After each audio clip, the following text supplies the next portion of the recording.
రాజధాని అమరావతిలో శాసనసభ్యుల నివాస గృహాలను 2019కి ముందు తెలుగుదేశం ప్రభుత్వం నిర్మించింది.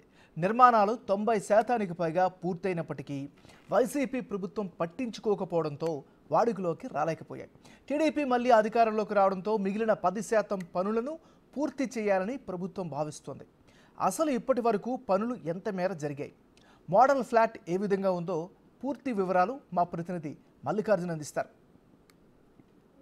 అమరావతిలో శాసన సభ్యులు శాసన మండలి సభ్యుల కోసం నిర్మాణాలు చేస్తూ ఉన్నారు, గృహ నిర్మాణాలు చేస్తూ ఉన్నారు. వాటి సంబంధించి 2014 నుంచి 19 వరకు అసలు ఏ స్టేజ్లో ఉన్నాయి అనేది మీకు చూపించే ప్రయత్నం చేస్తూ ఉన్నాను. 2019 నుంచి 24 వరకు అసలు ఎటువంటి పనులు జరగలేదు, కానీ 2019 వరకు అసలు ఈ నిర్మాణాలకు సంబంధించి శాసన సభ్యుల నిర్మాణాలకు సంబంధించి అసలు ఎంతవరకు పూర్తయింది అనేది మీరు చూసుకోవచ్చు. ఇప్పుడు మనం ఉన్నది ఏదైతే ఉందో శాసన సభ్యులకు సంబంధించి ఇక్కడ కేటాయిస్తున్న ఫ్లాట్ ఇది ఇంటి నివాసం కోసం, ఇక్కడ ఉండటం కోసం ఎవరైతే ఎన్నికవుతూ ఉన్నారో శాసన సభకు ఎన్నికవుతున్న సభ్యులు ఎవరైతే ఉన్నారో వాళ్లకు సంబంధించిన ఇంటి నివాసం ఫ్రంట్గా ఉండే ఎవరైనా వచ్చి కలవడానికి లేదా వాళ్ళని ఆ ఫ్యామిలీ మెంబర్స్కి వచ్చి కలవడం కానీ, వాళ్ళకి సంబంధించిన ఎవరైనా వేరే అధికారులు వచ్చి కలవడానికి కానీ వారి కోసం ఎదురు ఫ్రంట్ డోర్ తీయంగానే మీకు ఎదురు ఒక పెద్ద హాల్ లాగా కూడా దీన్ని ఏర్పాటు చేయడం జరిగింది. ఎవరైనా వచ్చి కలవడానికి ఆ కలవడం వచ్చిన వాళ్ళ కోసం ఏదైనా ఇబ్బందులు ఉంటే వారి కోసం సపరేటు ఇది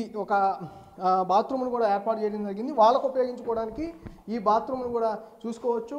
చాలా అందంగా డిజైన్ చేసిన పరిస్థితి. దీంట్లో సింక్ ఒకటి సపరేటు, అలాగే కమౌండ్ ఒకటి సపరేటు. ఇది ఒకటి వెయిటింగ్ హాల్ కోసం, అంటే ఎవరైనా నివాసంలోకి వచ్చిన తర్వాత వారిని కలవడానికి ఎమ్మెల్యే సభ్యులు వచ్చిన నియోజకవర్గ సభ్యులు కానీ వాళ్ళు ఎవరైనా కలవడం కోసం ఈ వెయిటింగ్ హాల్ అనేది ఇక్కడ ఏర్పాటు చేయడం జరిగింది. ఇక్కడ ఫ్యాన్స్ కూడా చూసుకుంటే సీలింగ్ కానీ ఫ్యాన్స్ కానీ అన్నీ కూడా చాలా అద్భుతంగా అప్పుడు ఏర్పాటు 2019 ముందు ఇవి ఏర్పాటు చేసిన పరిస్థితి కూడా ఉంది. 5 సంవత్సరాల పాటు కూడా వీటిని వినియోగించిన దాఖలాలు లేవు. అసలు ఫ్లాట్ అనేది ఇంకొంచెం వర్క్ చేసి ఉంటే కనుక పూర్తయ్యే పరిస్థితిలో ఉంది. అన్నీ కూడా దానికి సంబంధించి చూసుకుంటే ప్రతి ఫ్లాట్లో కూడా ఏసీ అనేది ఏర్పాటు చేయడం జరిగింది. ప్రతి రూమ్లో కూడా ఏసీ అనేది ఏర్పాటు చేయడం కూడా మనం చూసుకున్నాం. ఇది మెయిన్ గుమ్మం నుంచి ఇది రెండో గుమ్మం. ఈ రెండో గుమ్మానికి సంబంధించి ఇక్కడి నుంచి ఈ మొత్తం కూడా అటు మొత్తం అన్ని ఎవరైనా కలవడానికి వచ్చినప్పుడు అటు వాళ్ళ కోసం కేటాయించింది. ఇది మొత్తం మెయిన్ సంబంధించిన నివాసం. ఈ నివాసానికి వస్తే ఈ హాల్ ఒకసారి మనం పరిశీలిస్తే మొత్తం ఈ హాల్ అంతా కూడా చాలా పెద్ద హాలు, అంటే ఒక్కొక్క ప్లాట్కి ఒక్కొక్క నివాసానికి దాదాపుగా 3600 స్క్వేర్ ఫీట్స్తో కూడా ఈ నిర్మాణం అనేది ఫ్లాటు జరుగుతూ ఉంది. ఇది పెద్ద హాలు, చాలా పెద్ద హాలుగా కూడా ఇది నిర్మాణం చేపట్టిన పరిస్థితి.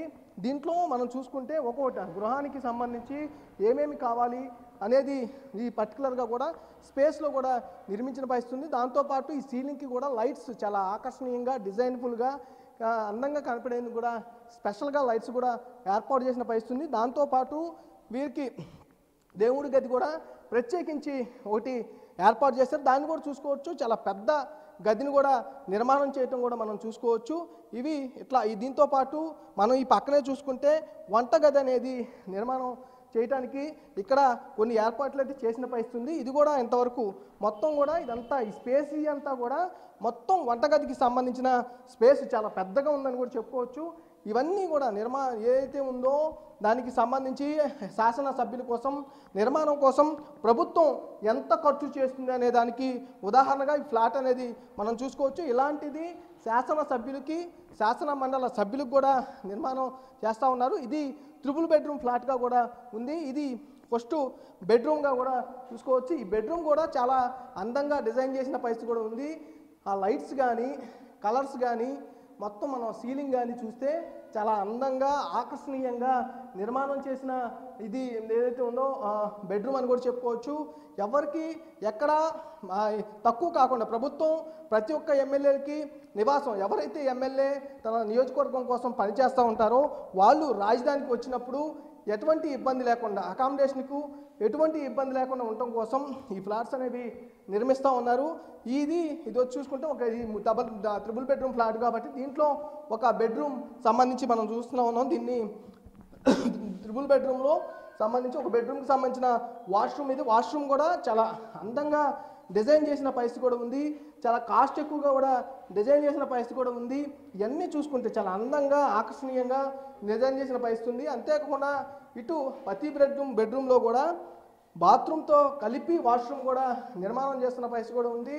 దానికి తగ్గట్టుగా స్పేస్ కూడా ఇక్కడ వారికి ఇచ్చినట్టు కూడా తెలుస్తూ ఉంది. స్పేస్ కూడా చూస్తే చాలా స్పేస్కి ఎక్కువగానే నిర్మాణం చేసిన పరిస్థితి కూడా ఉంది. ఏదైతే ఉందో చూసుకుంటే మొత్తం బెడ్రూమ్స్ అన్నీ కూడా ఇలాగే నిర్మాణం చేసిన పరిస్థితి ఉంది.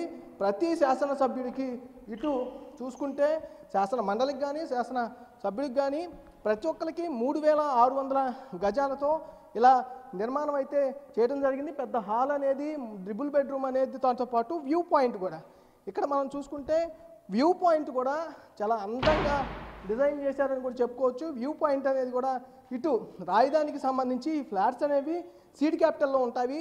దీని ఎదురు ఆపోజిట్గా కూడా ఆల్ ఇండియా సర్వీసు అసోసియేషన్కి సంబంధించిన ఎవరైతే ఉన్నారో ఆల్ ఇండియా సర్వీసు ఐఏఎస్లు ఐపీఎస్లకు సంబంధించిన బిల్డింగ్ ఫ్లాట్స్, ఇదే సేమ్ ఇలాంటి బిల్డింగ్ ఫ్లాట్సే, వాటిని కూడా వ్యూ పాయింట్స్కి కనిపిస్తూ ఉంటాయి. ఇది మొత్తం కూడా ఇప్పుడు కనిపిస్తున్న ఏదైతే ఉందో మొత్తం కూడా ఇవన్నీ కూడా చూసుకుంటే ఇదన్నీ సీడ్ క్యాపిటల్లో నిర్మాణానికి చేపట్టిన ఈ ప్రాంతం ఇది. ఈ ప్రాంతంలోనే ఈ ఐఏఎస్ ఐపీఎస్తో పాటు ఎమ్మెల్యేకి ఎమ్మెల్సీస్కి కూడా సంబంధించి ఇవన్నీ కూడా ఫ్లాట్స్ నిర్మాణం అయితే చేసిన పరిస్థితి కనిపిస్తూ ఉంది.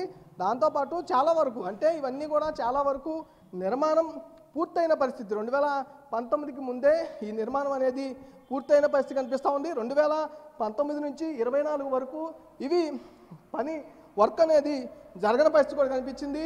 ఈ ఫ్లాట్స్కి సంబంధించి అప్పుడు 90% దగ్గర పూర్తయిన పరిస్థితి ఉంది. వాటికి సంబంధించి 90% పూర్తయిన పరిస్థితిలో ఇంకొక 10% చేసుంటే ఇవి మొత్తం ఇప్పుడు శాసన సభ కానీ శాసన మండలి కానీ ఏదైతే వర్క్ జరుగుతూ ఉందో పనిచేస్తూ ఉన్నాయో వాళ్ళందరూ కూడా రాజధానిలోకి వచ్చినప్పుడు అకామిడేషన్ కోసం ఇబ్బంది పడకుండా ఉండే పరిస్థితి ఉండేది. ఇప్పుడు చంద్రబాబు నాయుడు ప్రభుత్వం వచ్చిన తర్వాత అంటే ఎన్డీఏ ప్రభుత్వం వచ్చిన తర్వాత పూర్తి స్థాయిలో దీని మీద అయితే దృష్టి సారిస్తూ ఉన్నారు. కొద్దిసేపటి క్రితమే స్పీకర్ అయ్యన్న పాత్రుడు కూడా ఈ ఫ్లాట్స్ అన్నింటినీ పరిశీలించి పనులు వేగవంతంగా చేసేందుకు కృషి చేయాలని అధికారులకు సూచించడం కూడా మనం స్వయంగా చూసుకున్న పరిస్థితి కనిపిస్తూ ఉంది. ఈ 10% పనులు కూడా పూర్తయ్యి మౌలిక సదుపాయాలు కనుక కల్పిస్తే కంపల్సరీగా శాసన మండలి సభ్యులు కానీ శాసన సభ్యులు కానీ మొత్తం కూడా ఇక్కడి నుంచి అంటే నియోజకవర్గం నుంచి ఇక్కడికి వచ్చి రాజధానిలో అసెంబ్లీ సమావేశాలు జరిగేటప్పుడు ఇక్కడ వాళ్ళ నియోజకవర్గానికి సంబంధించిన సమస్యలు వారికి వెల్లడించి మళ్ళీ నియోజకవర్గాలకు వెళ్ళే పరిస్థితి ఉంటుంది. వాళ్ళకి అకామిడేషన్ కోసం కూడా ఇబ్బంది లేకుండా ప్రభుత్వం ఏదైతే ప్లాట్లు వాళ్ళ నివాసాలను ఏర్పాటు చేస్తూ ఉన్నారో వాళ్ళకి సంబంధించి కూడా ఇబ్బంది లేకుండా ఉంటుందంటూ కూడా స్పీకర్ చెప్పడం జరిగింది. దీనిపైన కూడా మనం చూస్తే ఈ ప్లాట్స్ అన్నీ కూడా 3600 ఫ్లాట్స్ 3600 స్క్వేర్ యార్డ్స్లో కూడా సంబంధించి ఈ ఫ్లాట్స్ అనేది నిర్మాణం జరుగుతుంది. గతంలో 90% పూర్తయింది. ఇప్పుడు 10% పూర్తి చేస్తాక పూర్తిగా వాడుకలోకి వచ్చే పరిస్థితి కనిపిస్తూ ఉంది. అర్బాస్తో మల్లికార్జున బిగ్ టీవీ విజయవాడ.